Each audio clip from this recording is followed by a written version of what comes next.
ఓం శ్రీ సద్గురు చరణారవిందాభ్యాం నమః. ఓం శ్రీ గణేశ శారదా సద్గురు మంగళమూర్తిభ్యో నమః. ఓం నమో భగవతే వేదవ్యాసాయ నమః. ఓం నమః ప్రణవార్థాయ శుద్ధ జ్ఞానైకమూర్తయే నిర్మలాయ ప్రశాంతాయ దక్షిణామూర్తయే నమః. ఓం ఈశ్వరో గురురాత్మేతి మూర్తిభేద విభాగినే వ్యోమవద్వ్యాప్తదేహాయ దక్షిణామూర్తయే నమః. ఎందుకంటే ఎలాగంటే అసలు గురువు దగ్గర అనేటువంటిది శాంతిని పొందాలి అనే వచ్చేటువంటి వారి యొక్క ఆర్తిని పోగొట్టగలిగినటువంటి వాడే శ్రీ సద్గురుదేవుడు. ఆ ఆర్తిని పోగొట్టలేనివాడు వాడు అసలుకు గురువే కాదు అని చెబుతూ, అంతేకాదు ఎందుకంటే గురువు అంటే తాను బాగా తెలుసుకొని ఉండాలి, అనుభవ సిద్ధమై ఉండాలి. అలా ఉంటే మాత్రమే తాను ఇతరులకు బోధించగలడు, లేకపోతే ఏమీ బోధించలేదు. ఏ విధంగా అంటే మనం తరగతిలో ఉపాధ్యాయునికి సరి అయినటువంటి శ్రద్ధ కానీ చదువు కానీ లేకపోతే వాడు ఆ పాఠ్యాంశాలు అర్థం చేసుకోలేడు, సరిగ్గా విద్యార్థులకు బోధించలేడు. అంతేకాదు మరి అటువంటి వాడు మరి ఉపాధ్యాయుడుగా సరిపోతాడా? సరిపోకపోతే తన యొక్క సామర్థ్యాన్ని తన యొక్క సాధన ద్వారా పెంచుకొని పాఠ్యాంశాలు చదువుకొని దానిని చక్కగా వాడు తయారయ్యి తనకు తయారైనటువంటి అర్థవంతంగా తను తయారైన తర్వాతే విద్యార్థులకు బోధించగలిగినటువంటి వాడు ఉపాధ్యాయుడు. ఒకవేళ ఉపాధ్యాయుడు అయిన తర్వాత అయినా సాధన చేసి అనుభవ సిద్ధిని పొందాడు కాబట్టి మళ్ళీ వాడు తన విద్యార్థులకు తను చక్కగా బోధించుకోగలుగుతాడు. అంతేగాని నేను ఉపాధ్యాయుడిని అని వెళ్ళిపోయి ఆ కుర్చీలో కూర్చొని పిల్లల్ని బెత్తం తీసుకొని రెండు బాధేసి వాళ్ళ పేర్లు అడిగి అనవసరంగా కాలయాపన చేసి మరి పీరియడ్ బెల్లు కొట్టగానే వెళ్ళిపోయేవాడు ఉపాధ్యాయుడు అవుతాడా? కాడు కదా. అలాగే అంటే గురు లక్షణం ఉన్నటువంటి వాడు పరబ్రహ్మమునందే విశ్రమించాలి, పరబ్రహ్మతత్వం నందే రమించాలి.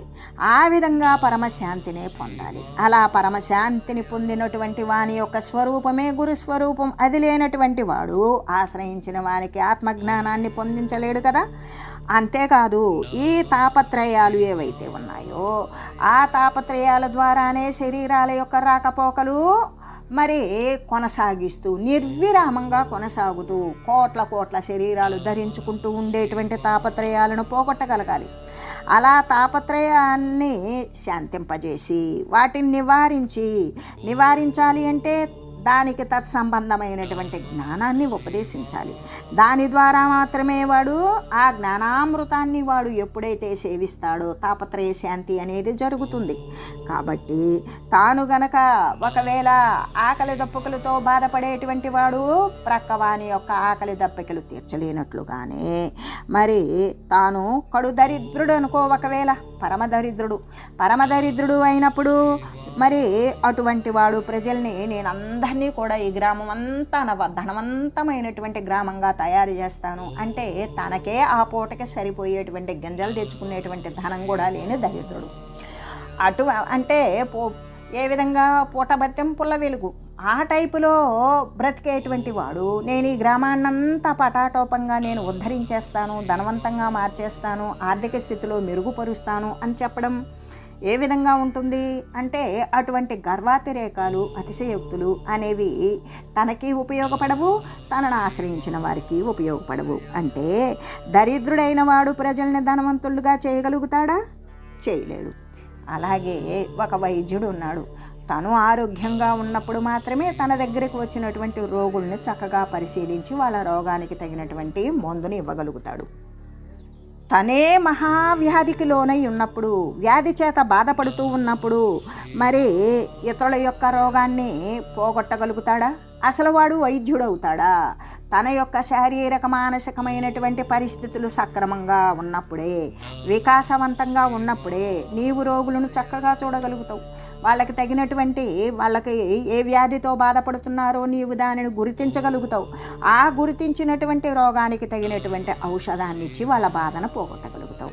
నువ్వే మహావ్యాధితో బాధపడుతూ తిన్నది అరక్క పడుకుంటే నిద్రపట్టక నువ్వే అవస్థపడుతూ ఉన్నప్పుడు నీ దగ్గరకు వచ్చినటువంటి వారికి నువ్వేటువంటి సేవ చేసి వారికి తగినటువంటి ఔషధాన్ని నువ్వు అందివ్వగలవు. ఆ ఔషధాన్ని అందించగలిగినటువంటి జ్ఞానసత్తా ఆ తెలివి నీకుంటే నీకున్నటువంటి రోగాన్ని గుర్తించి నీ రోగాన్ని నువ్వు పోగొట్టుకుంటావు కదా అని అంటే ఇక్కడ తనే గనక మహావ్యాధిగ్రస్తుడైతే మరి అటువంటి వాడు పరుల యొక్క రోగాన్ని బాగు చేయగలడా? అసలు వాడు వైద్యుడే అవుతాడా అని చెబుతూ, అందుకే తాను గనక తాపత్రయ రూపంలో ఉంటే సంసారము అనేటువంటి అరణ్య ధావాగ్నిలో దహింపబడుతూ ఉంటే ఇతరులను రక్షింపగలదా? తనే అధిదైవికమైన తాపాలు, తనే అధిభౌతికమైన తాపాలు, తనే ఆధ్యాత్మిక తాపాలు.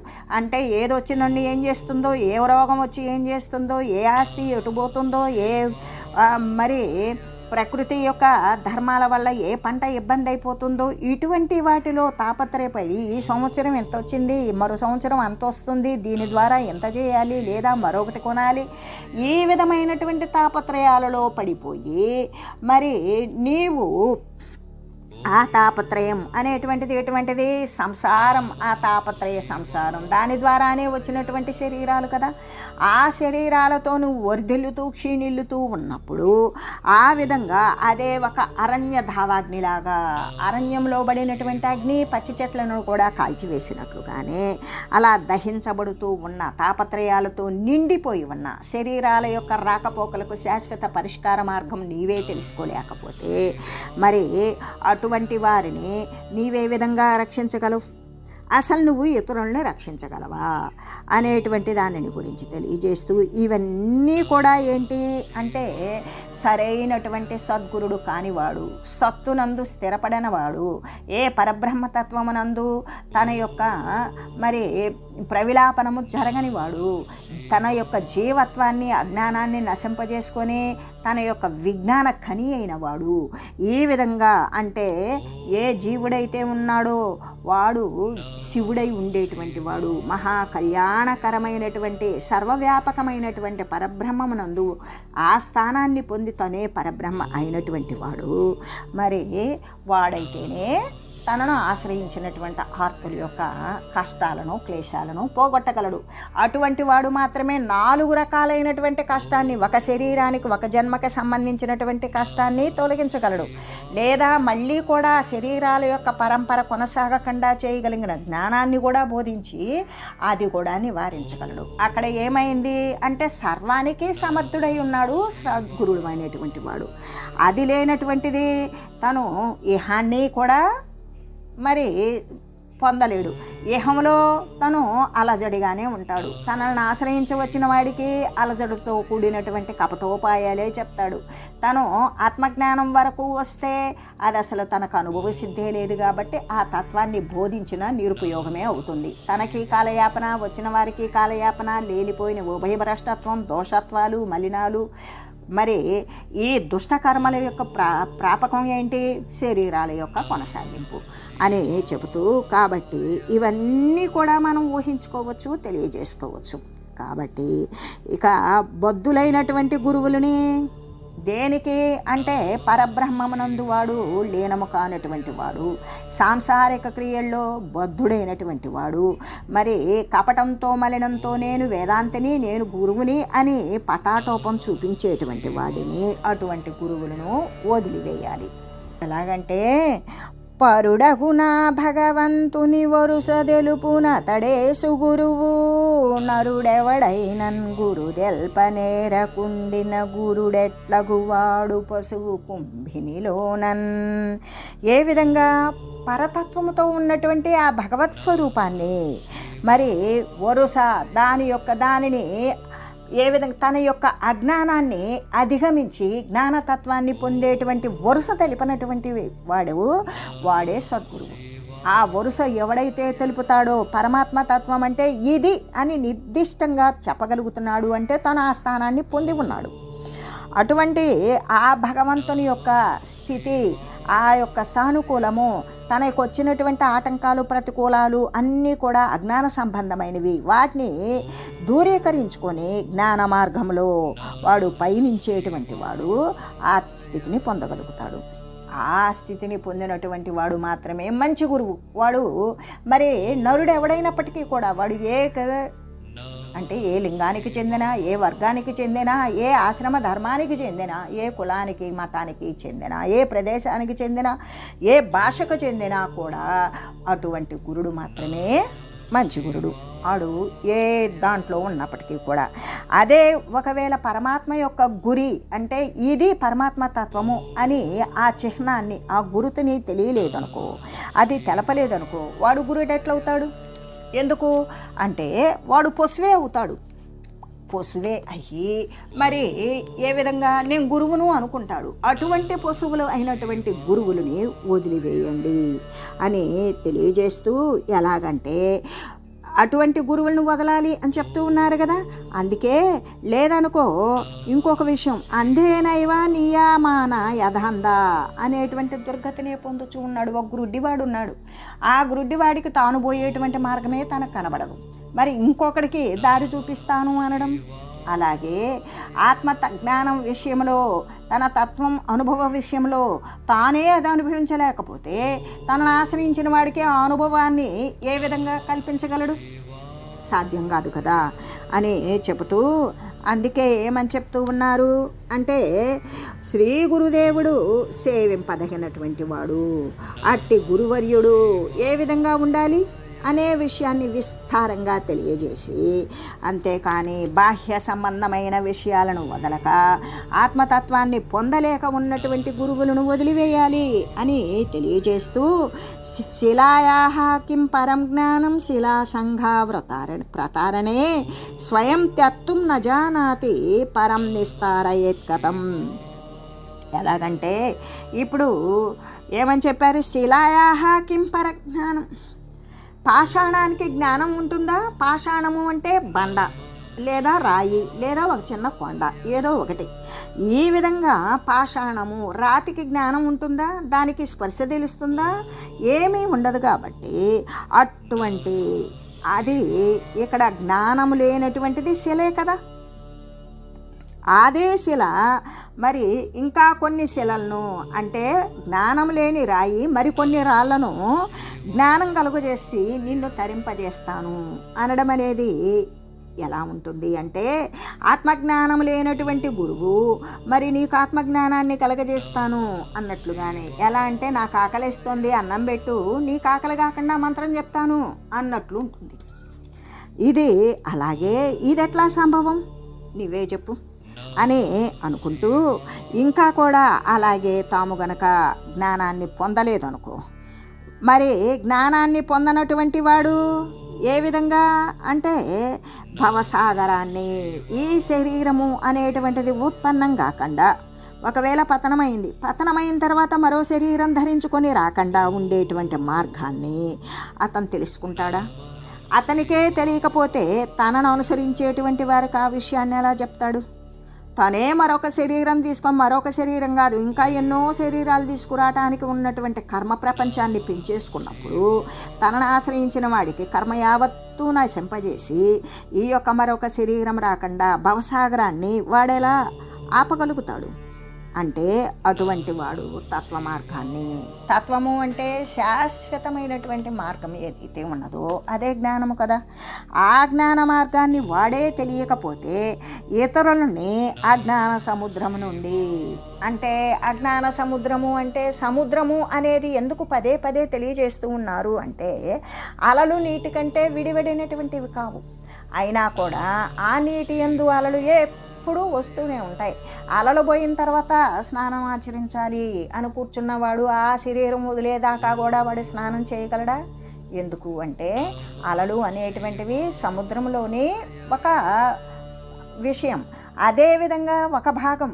కాబట్టి అదేవిధంగా సముద్రంలో ఉన్నటువంటి అలలతో ఉండి అట్లాగే మరి దానిని ఆపాలి అంటే ఈ యొక్క వాసనలు అనేవి నశించకపోతే, ఏ దృశ్యమాన సంబంధమైన వాసనలు, తాపత్రయ వాసనలు, వాసనత్రయాలు, ఈషణత్రయాలు, ఇటువంటి తాపాలన్నీ కూడా వదలకపోతే ఈ యొక్క సముద్రంలో అలల్లాగానే ఈ శరీరాల యొక్క పరంపరలు, శరీరాలు అన్నప్పుడు అనేక రకాల 84 లక్షల రకాల ఉపాధులు, భేదాలు, వాటిల్లో ఏదైనా కూడా ధరించవచ్చు. వాడు చేసుకున్నటువంటి కర్మ ఫలితానికి తగినట్లుగా ఆ విధంగా వాడు అనుభవిస్తూ ఉంటాడు. కాబట్టి అటువంటి అజ్ఞాన సముద్రం నుండి దరి చేర్చడం అనేది, ఇతరులకు ఆ విధంగా చేయడం అనేది అది తనకు సిద్ధించే పనేనా? ఎవడైతే జ్ఞానానికి దూరంగా ఉండి జ్ఞానం ఉన్నట్లు నటిస్తే అది అయ్యేటువంటి పనేనా? ఆశ్రయించినటువంటి ఇతరుల్ని వాడు సిద్ధింపజేయగలుగుతాడా? లేదు. అది ఎప్పటికీ కూడా కాని పని అని చెబుతూ, అంటే జ్ఞానం లేనటువంటి వాడు ఎటువంటి వాడు అని చెప్పుకున్నాం అంటే పాషాణం వంటివాడు, రాయి లాంటివాడు. అట్టి జ్ఞానహీనుడు. అసలు వాడికే జ్ఞానం లేకపోతే ఇంకా ఇతర మరి మొండి బండల్లాగా తెలుసుకోవాలని వచ్చినప్పటికీ కూడా ఒక శిల ఇంకా కొన్ని శిలల్ని ఏ విధంగా ఉద్ధరించలేదో అలాగే ఆ జ్ఞానహీనుడు శిలల వంటి అవివేకుల్ని తరింపజేయలేడు అనే కదా మనకు తెలుస్తుంది. ఈ విషయం ఎలా ఉన్నా సరే, ఎలా ఉన్నది అంటే అగాధమైనటువంటి జలం, అంటే బాగా లోతైనటువంటి నీరు ఉన్నది. ఆ నీటిలోకి కొంతమంది ఈదడానికి వెళ్ళారు. ఆ లోతు అంటే వాడు ఈదగలిగితే ఎంత లోతునైనా సరే కూడా తట్టుకొని ఈదుకొని తీరం చేరతాడు. కానీ అసలు ఈత రాని వారు ఉన్నారు. వాళ్ళు ఏం చేశారు? ఈదాలి అని దాంట్లో ఈదాలి అని పడిపోయారో లేకపోతే పొరపాటునే పడిపోయారో ఒక లోతైన జలములో వాళ్ళు పడిపోయారు. పడిపోయినప్పుడు వెంటనే మునిగిపోరు, అడుక్కు వెళ్ళిపోయి మళ్ళీ పైకి వచ్చి కాళ్ళు చేతులు కాసేపు కొట్టుమిట్టాడతాయి వాళ్ళకి ఈత రాకపోయినా, ప్రాణం పోయేదాకా. తర్వాత వాడు పూర్తిగా శరీరం వదిలేక తేలిపోతుంది, శరీరం నీళ్ళపై అయితే కట్టెలాగానే తేలుతుంది. అలాగానే వాళ్ళు అవస్థపడుతూ ఉన్నారు నీళ్ళల్లో పడి పైకి వచ్చే మార్గం కానలేక. అయితే అటువంటి వారినే మరొకడేం చేశాడు? చూశాడు. చూసి వాడేం చేశాడు? గబక్కని దాంట్లో దూకేశాడు. వాడిని రక్షించాలి అనే ఆతురత తప్ప తనకి ఈత రాదన్న సంగతి మర్చిపోయాడు. తనకి ఈత రాదు. అప్పుడేం చేశారు? వాళ్ళు వీళ్ళు కూడా కలిసి పట్టుకొని మొత్తం కలిసి మునిగి చచ్చిపోయారు. ఎందుకు అంటే ఈత వచ్చినోడు మాత్రమే వాళ్ళని రక్షించగలడు. తనకి ఈత రాకపోయినా సరే గబక్కని నీటిలోకి దూకేస్తే వాళ్ళని ఉద్ధరిస్తానని నువ్వు ఉద్ధరింపబడి లేవు అక్కడ. నీవు ఉద్ధరింపబడి లేనప్పుడు ఇంకితరుల్ని నువ్వేం ఉద్ధరించగలవు? అలా ఉద్ధరించలేకపోవడం. ఈతరాని వాడు గనక మరి మిగతా వారిని రక్షిస్తానని దూకితే ఆ దూకినోడు ముందుగా పొరపాటున పడిపోయిన వాళ్ళు అందరూ కలిసి చచ్చిపోయినట్లుగానే మునిగి, అలాగే భవతరణము తెలియనటువంటి గురువు, భవతరణము అంటే పుట్టుక అనేది ఆపడానికి చేసేటువంటి ప్రయత్నము, ఆ ప్రయత్నం ఫలించి సిద్ధిస్తే ఈ చావు పుట్టుకలు తరించినట్లు, అదే భవతరణము. అటువంటి భవతరణము విషయమే జ్ఞాన విషయము. అనుభవేక సిద్ధమైనటువంటి జీవ బ్రహ్మ ఐక్య తత్వము. ఆ తత్వము అనేటువంటిది సర్వవ్యాపకమునందు తను సంలీనమై ఉండుట. ఆ విధమైనటువంటి ఆత్మజ్ఞానాన్ని వాడు అనుభవించేటువంటి అనుభవ సిద్ధి పొందకుండా ఉన్నటువంటి గురువు మరి ఈ భవార్ణవంలో మళ్ళీ కూడా మనం ఎన్ని రకాలు చెప్పినా సంసార సాగరం, సంసార సముద్రం అని ఎన్ని చెప్పినా భవార్ణము అన్నీ కూడా అదే ఆర్ణవం. ఆర్ణవం అంటే సముద్రమే. అంటే ఈ పుట్టుక పోయేటువంటి సముద్రంలో అలలకి ఏ విధంగా తెరపి ఉండదో, జ్ఞానాన్ని అభ్యసించి పరమాత్మతత్వమనందు ఏకీకృతం కానప్పుడు ఈ జీవుడు శరీరాలు అనేకాలు తెచ్చుకొని వస్తూ పోతూ ఉండేటువంటి కర్మనే వాడు కొనసాగిస్తూ ఉంటాడు. కాబట్టి అయితే అటువంటి భవార్ణవంలో పడి ఉన్నటువంటి జీవులను చూసి వారిని ఉద్ధరించడానికి ప్రయత్నిస్తున్నాడు. కానీ ఏది వాడికే తరించటానికి మరి కోరినటువంటి వారిని నేనేదో తరిస్తాను అనుకుంటే తనకు తరించేటువంటి విషయం తెలియాలి. తెలియపోయినప్పుడు అందుకే పార్థపుత్రుండు ఏ విధంగా అంటే పద్మవ్యూహంబుజొచ్చి పార్థపుత్రుండు మరలికి రాలేక కదా అంతముందే. అంటే పార్థుని పుత్రుడు అభిమన్యుడు ఉన్నాడు. ఆయనకి దాంట్లోకి వెళ్ళడం వచ్చు, పద్మవ్యూహాన్ని ఛేదించడం వచ్చు. కానీ ఛేదించి అక్కడే ఉండి యుద్ధం ఎంత చేస్తావు? చేయలేవు. నీకు దాన్ని మళ్ళీ కూడా తిరిగి వెనక్కి వచ్చేటువంటి విషయం నీకు తెలియదు. కానీ వెనకాల వాళ్ళు ఎవరో వస్తారు, రక్షిస్తారు అనుకున్నాడు, వెళ్ళాడు, సరే అక్కడే అంతమొందిపోయాడు, శరీరం వాళ్ళు చంపివేశారు. అంటే పద్మవ్యూహంలోకి వెళ్ళిపోయినటువంటి పార్థపుత్రుడు అభిమన్యుడు లోపలికి వెళ్ళాడు కానీ తిరిగి రాలేకపోయాడు. అలాగనే ఈ భవతరణం అనేటువంటిది తెలియని గురువు ఈ భవసాగరంలో ఉన్నటువంటి జనులను రక్షిస్తాను అంటే అటువంటి గురువులు ప్రయత్నిస్తూ ఉంటాడు. అయితే చిట్ట చివరికి ఆ గురువులు ఏం చేస్తారు అంటే ఆ శిష్యులు ఆ గురువులు ఉభయులు కూడా కర్మబద్ధులైపోతారు. మళ్ళీ కర్మలను అనేకం తెలిసి తెలియని కర్మలన్నీ కూడా అంటగట్టుకోవడం. తెలియకపోతే వాడికి భగవతత్వం తెలియదు. వాడు ఇహ సంబంధమైన ఈ దేహ సంబంధమైన విషయాలలో వాడు కొట్టుకొని పోతూ ఉంటాడు.